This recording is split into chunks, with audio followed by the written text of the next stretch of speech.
بیت المقدس پر کل رات جس طرح سے بمباری کی گئی، جس طرح سے حملہ کیا گیا اسرائیل کے ذریعے، اور جس طرح کے حالات اندر بیت المقدس میں دیکھنے میں آئے، وہ جس طرح کے درشے خاص طور سے مہیلاؤں کو لے کر کے، جس پر لوگوں کو پوری دنیا کو کھڑے ہو جانا چاہیے تھا، لیکن ایسا ہوا نہیں۔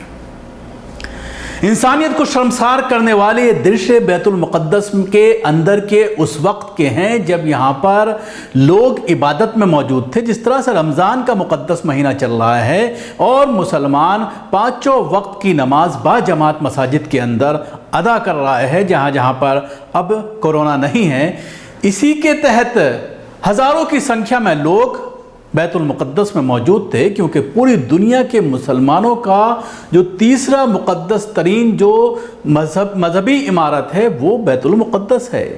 خانہ کعبہ اور مسجد نبوی کے بعد اس کا نمبر آتا ہے۔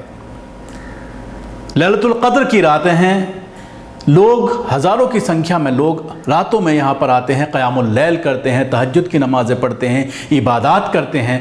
ایسے میں جس طرح کا یہاں پر اختیار کیا گیا، جس طرح کا رویہ اختیار کیا گیا اسرائیلی فورسز کے ذریعے، اور جیسا آتنک مچایا گیا جس میں کئی سو لوگ، 250 سے زیادہ لوگ زخمی بتائے جا رہے ہیں، یہ کسی بھی طرح سے انسانیت کے لیے قابل قبول نہیں ہے۔ لیکن سب لوگ خاموش ہیں۔ اگر یہی کوئی معاملہ کسی مسلم دیش میں ہوا ہوتا، کوئی آتنکوادی حملہ ہوا ہوتا، تو پوری میڈیا گلا پھاڑ پھاڑ کے چلا رہا ہوتا۔ آپ نے کسی بھی نیوز چینلز پر کیا اس خبر کو، خاص طور سے بھارتی نیوز چینل پر اس خبر کو دیکھا؟ ہرگز نہیں۔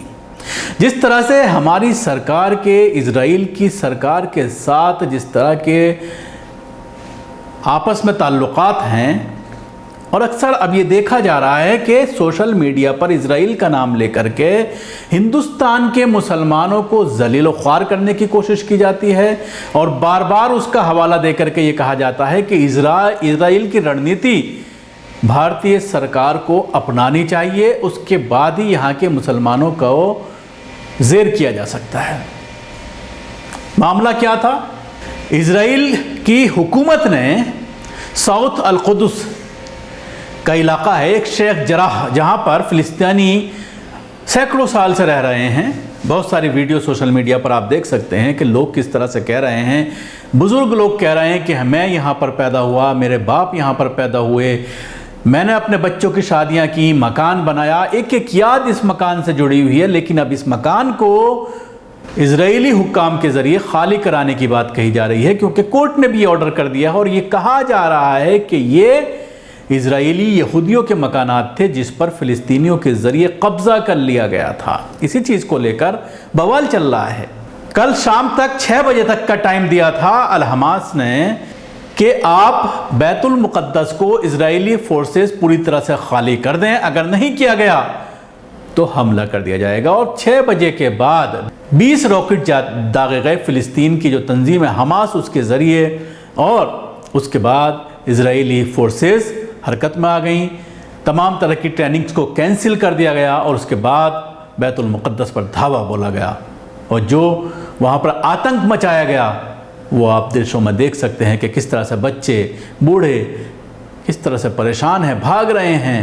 زخمیوں کی حالت آپ دیکھ سکتے ہیں، کس طرح سے نماز اگر کوئی پڑھ رہا ہے وہاں پر کس طرح سے آنسو گیس کا گولہ چھوڑا جاتا ہے۔ اس طرح کے درشے بہت ہی دل دہلا دینے والے ہیں اور انسانیت کو شرمسار کرنے والے ہیں، لیکن ان کو آتنکوادی صرف مسلمان نظر آتے ہیں۔ اگر کوئی مسلمان ہے تو وہ آتنکی ہے، اور اگر کسی اور مذہب سے تعلق رکھتا ہے، وہ اس طرح کی بات کرتا ہے، تو اس کو دوسرا رنگ دیا جاتا ہے، اس کو آتنکوادی نہیں کہا جاتا۔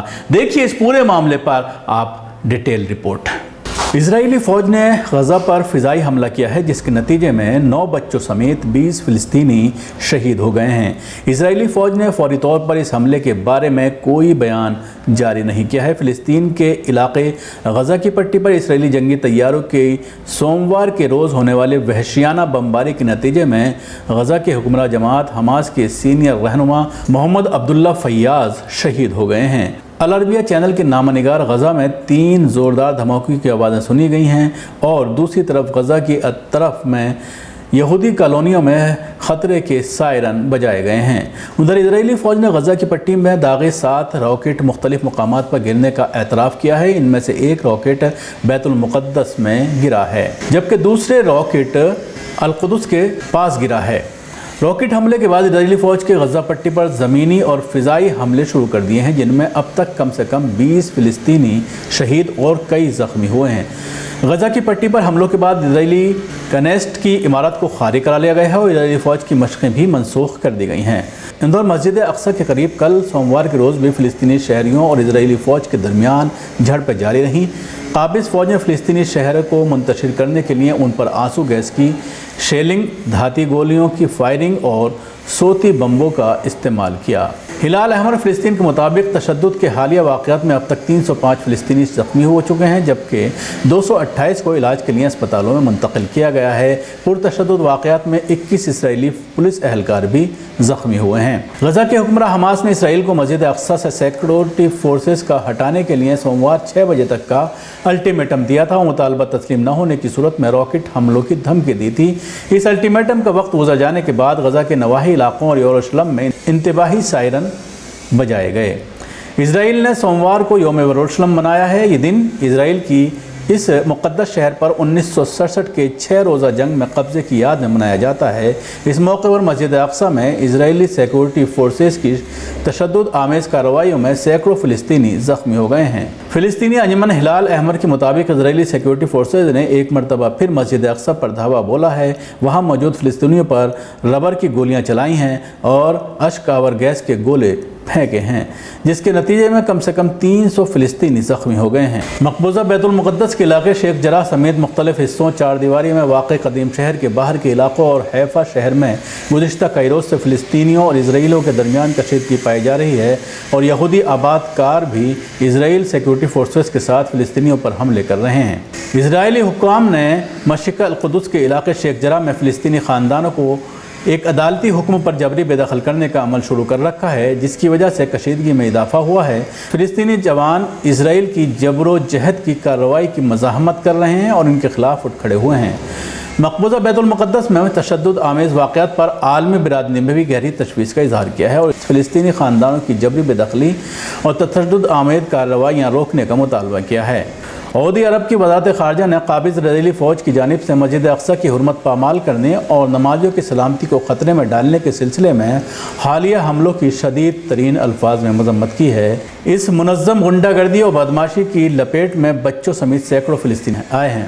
پیر کے روز جاری بیان میں سعودی عرب نے عالمی برادری پر زور دیا ہے کہ اسرائیل کو اس جارحیت کا ذمہ دار ٹھہرایا جائے۔ ممالک کے مطابق اسرائیل کے عارضانیوں کو فوری طور پر روکے جانے کی ضرورت ہے، جو بین الاقوامی منشوروں کی مخالفت ہے۔